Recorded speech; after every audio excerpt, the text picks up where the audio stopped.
As the cliche goes, April showers bring May flowers. But usually what comes after is the heat and dryness of summer.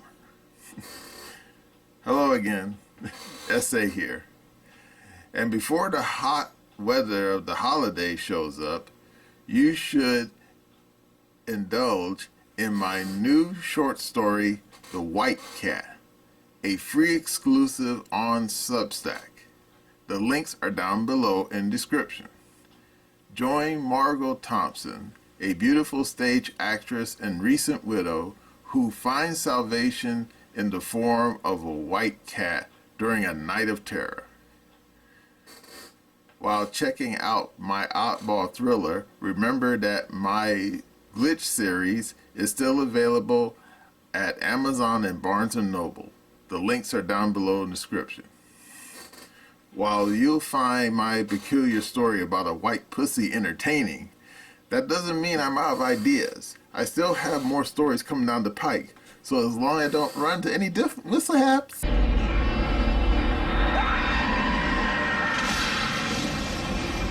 you'll see those stories as well. Now let's get back to the video.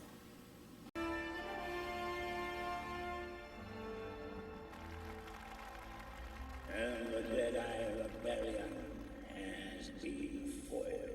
What's happened? The Chancellor's been elaborating on a plot by the Jedi to overthrow the Senate. And the remaining Jedi will be hunted down and defeated.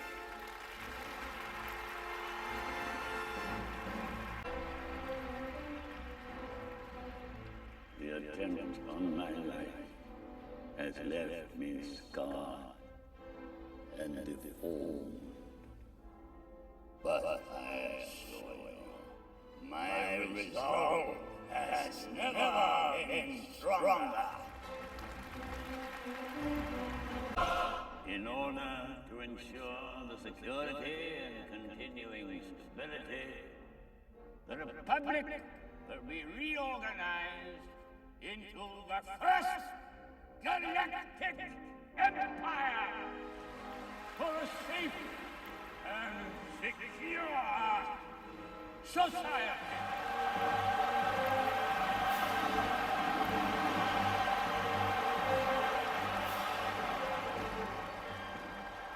So this is how liberty dies. With thunderous applause. Hello again, Essay here. Back when I was a kid, I remember hearing the phrase imperial presidency, in reference to Nixon. I didn't understand what that meant. Because we little kid at the time didn't know much of anything. But then, as I got older, I understood what it meant. In other words, Richard Milhouse, being the president, he had certain powers. In other words, it's in the Constitution. Whereas the president, has the ability to control the armed forces, commander-in-chief. He also has the ability to veto legislation that doesn't like it. But of course, as we know, Congress can overrule the veto if they get a 2/3 vote. And he also has other powers as well. But does that mean the president can do whatever he wants? Not necessarily. The president can't start wars, at least not by himself. And of course, some of you who probably remember old George W. probably say, "Not so fast, player." Well, technically that wasn't true, because if you go back and check, George W. didn't just go off the rails and just start attacking countries left, right, and center. No. Because remember, he went to Congress and asked for authorization. Yeah. Now, it wasn't like an official declaration of war, but he did nonetheless. Now, of course, some of you remember what happened afterwards. because after old George W. left the scene, Barack Obama took over. And even though he was not president at the time, he used the same War Authorization Act to go off the rails a bit and attack Libya and Syria. And more than a few people said, nah, players, you shouldn't be doing that. And unfortunately, some people tried to rescind those war powers. Unfortunately, it hasn't happened yet. Those things, that thing that was passed back under George W. is still on the books. Which means any clown that ends up in the White House, they could use that piece of paper to attack another Middle Eastern country, because that's basically what they were using it for. To attack Al Qaeda in Afghanistan. But then, of course, George W. said, "Oh, let's go attack Iraq while we're at it." Yeah. In fact, Leslie Clark, you probably don't remember him. He used to work for Bill Clinton. He was a general. Yeah, I remember he did an interview a few years back where he said that these clowns, they weren't just going to attack Iraq. This was back during George W.'s first term. They were going to go off and attack pretty much everybody in the Middle East.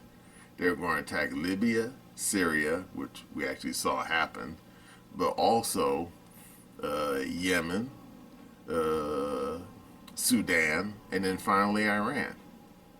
Of course, that didn't happen, at least not yet. And indeed, during when LBJ was president, he technically used the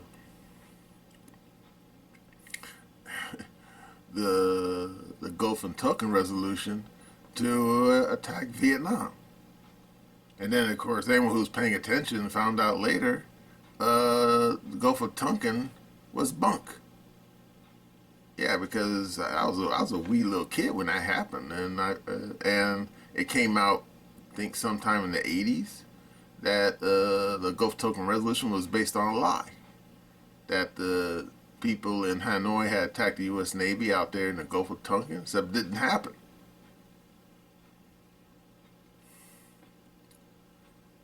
Now, of course, this video is not really about, old George W. or even LBJ. It's about the present day. Now, the people over there at the Five, they having a little discussion about ruling how recently came in down in the Supreme Court, and how a bunch of lefties, the cuckoo for Cocoa Puffs, went completely nuts over this ruling.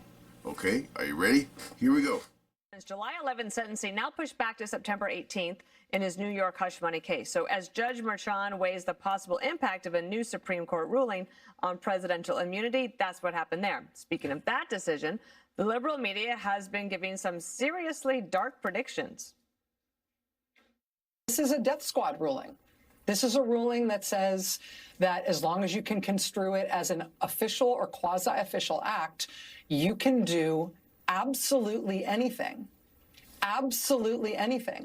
and never be held accountable, not only while you are president, but forever. They've declared the president and former presidents to be kings, but they've also declared themselves the hand of the king. People are exploring options to live in other countries if they think they could be targeted for prosecution by Donald Trump, because targeting you or targeting me or targeting Andrew would be an official act based on today's decision.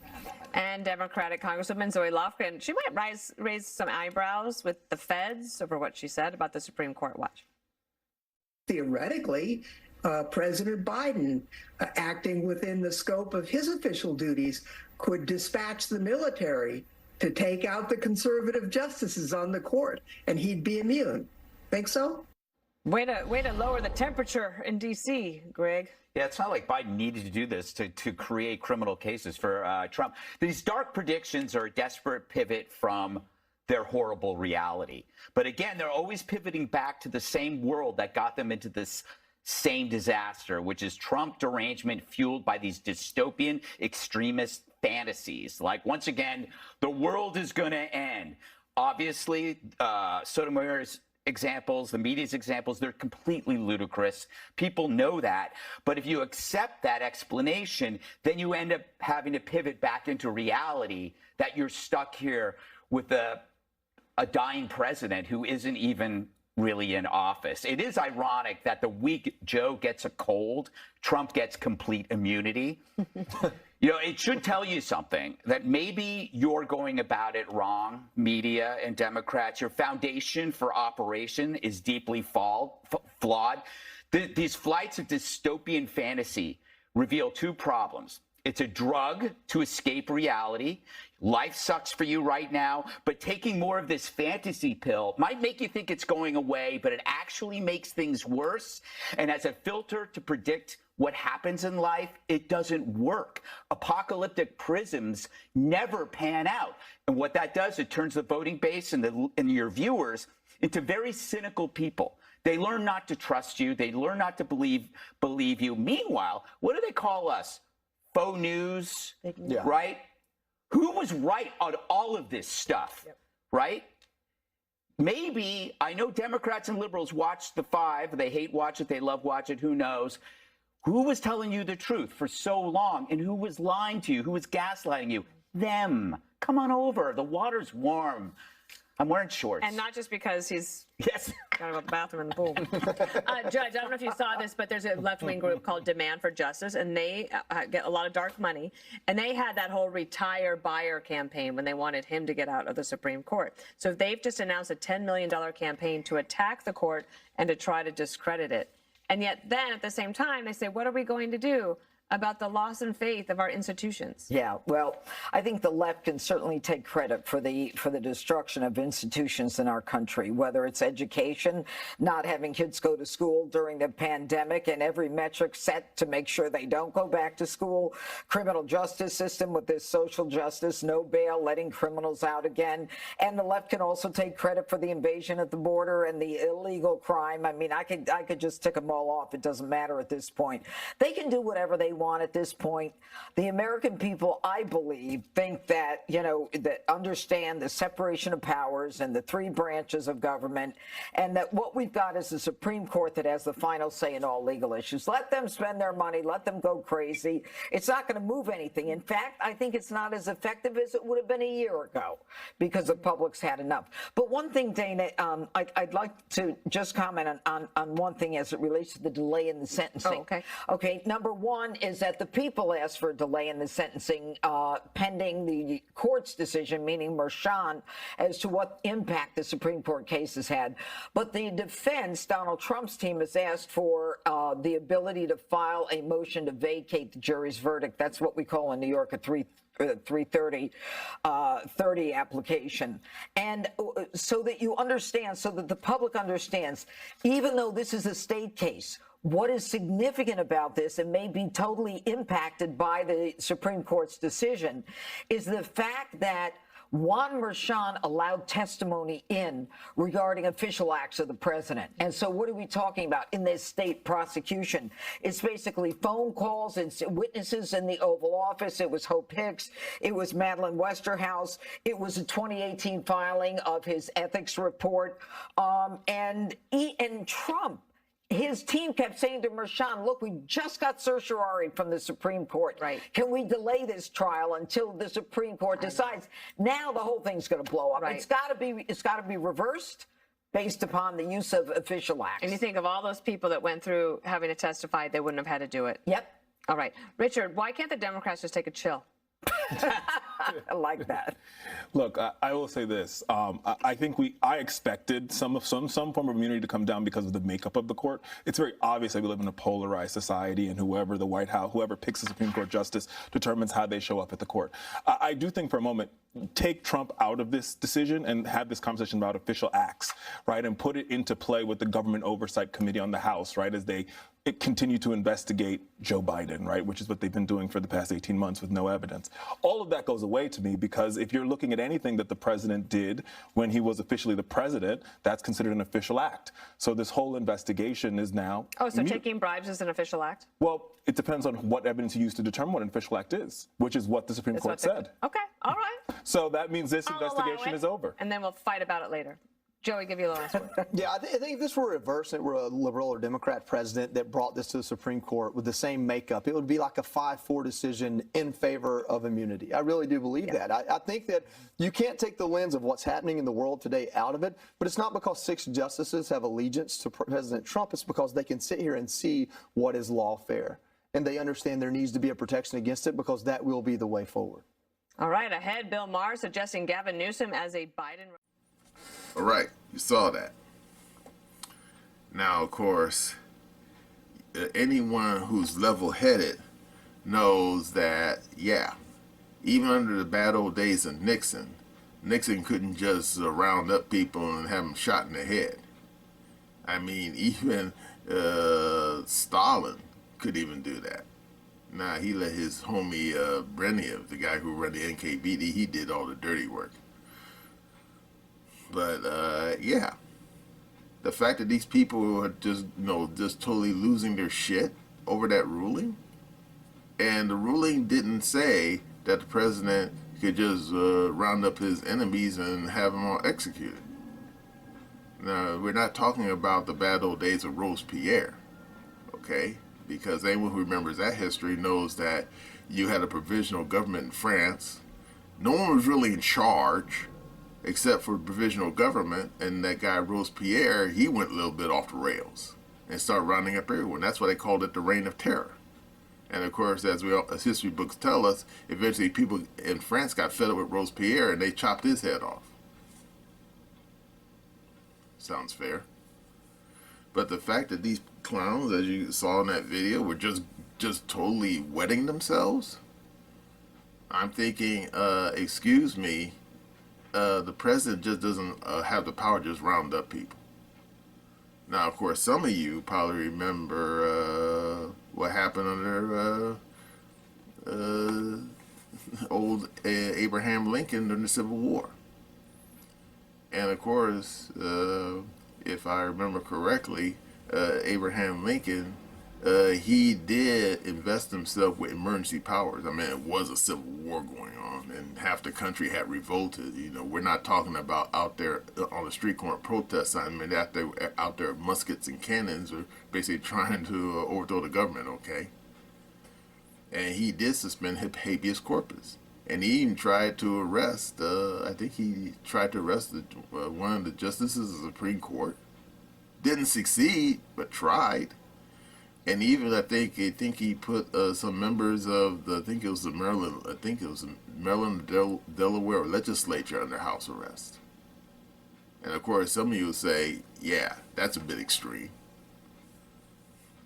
But the fact that those crazy loons over there on the damn TV were thinking that, oh, this ruling is terrible because Trump could round us all up and put him in the pocus in the pokey. Excuse me. That's not what the Supreme Court ruling said, all right? It just simply said that as long as the president is within the confines of the Constitution, he basically does what he wants without people looking over his shoulder and wagging their fingers at him.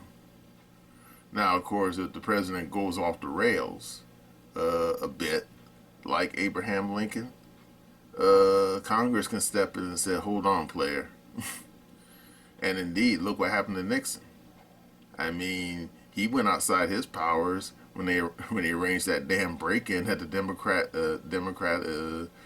National Committee's offices in the Watergate building. That was outside the purview of the powers of the president. And look what happened to him. He lost his job.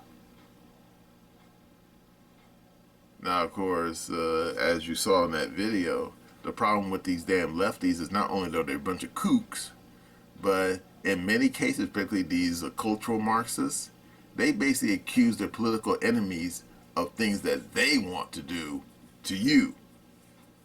So when they sit there and talk about, oh, the dreaded Trump, you give him a little power, he's going to take over the country, he's going to become a dictator. Basically, they're talking about themselves. Or they say, oh, they want to round up their enemy, put them in death camps. Guess what?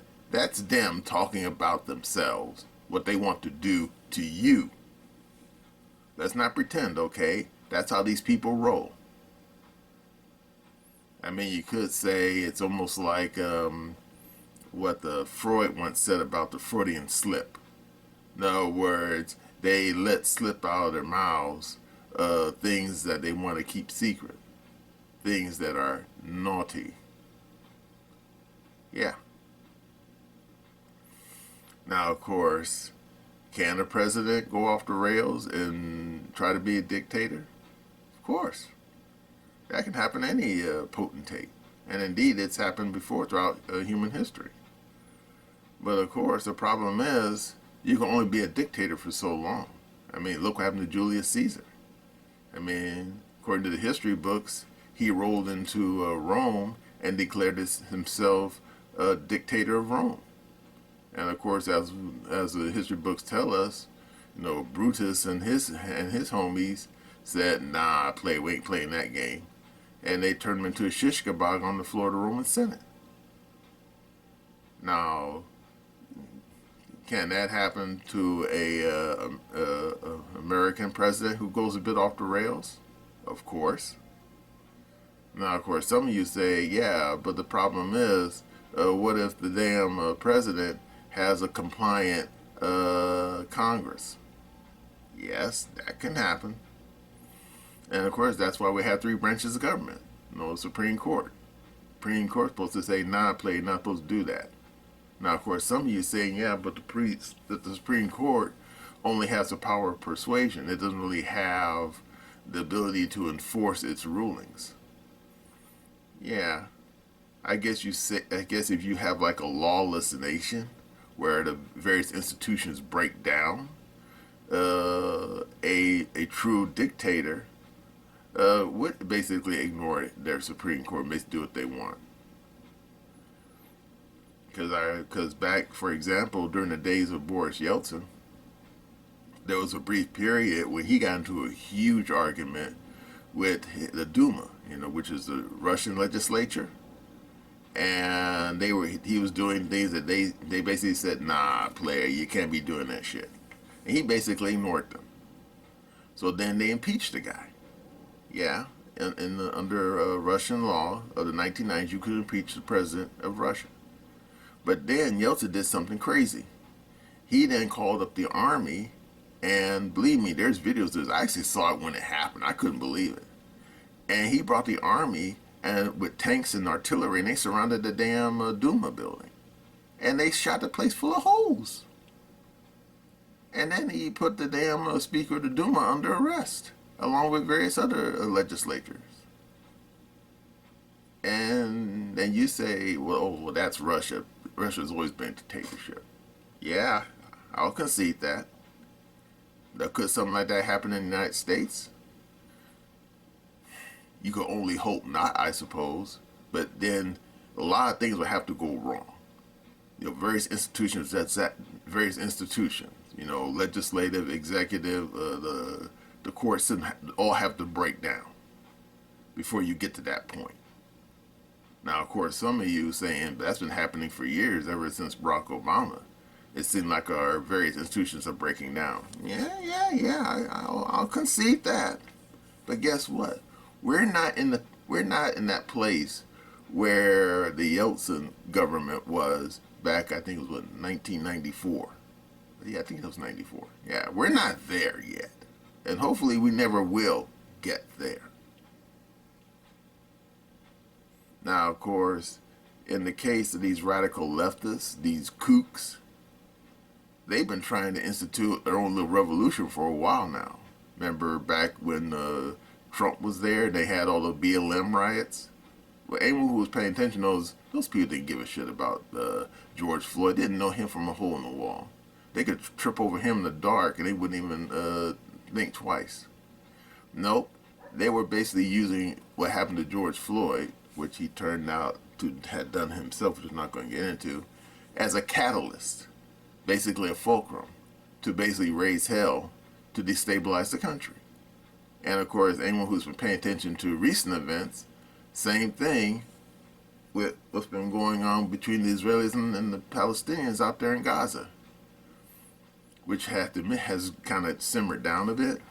But most of those people who you've been seeing in the street with their protest signs, they're basically trying to use that as a catalyst to raise hell. I mean, that's what radical leftists do. They try to find some kind of political controversy and try to pump it up to 11 to raise hell to bring about their revolution, because that's what kind of people they are. And of course, unlike Trump, apparently people in various municipalities, they said, nah, player, we ain't gonna play that game. And that's why you saw in multiple locations all those damn Hamas supporters get round up. Now, of course, in the case of New York, when they attacked damn Columbia University, old Fat Albert let the clowns go. But here in California, when they attacked the damn synagogue down there on Wilshire, it didn't turn out that way. Yeah, Gascon, he got the riot act read to him from Bass, the mayor, and basically told him, don't you let those SOBs go. And so far, he hasn't. But as for that ruling in the Supreme Court, it was just simply stating a fact that as long as the president stays within the contours of his presidency, he can do whatever he wants. And I guess that's a good thing. Well, okay, well, that's all I'm going to say about that ruling and how these kooks and these crazies, just totally lost their shit over it, okay? And that's my opinion.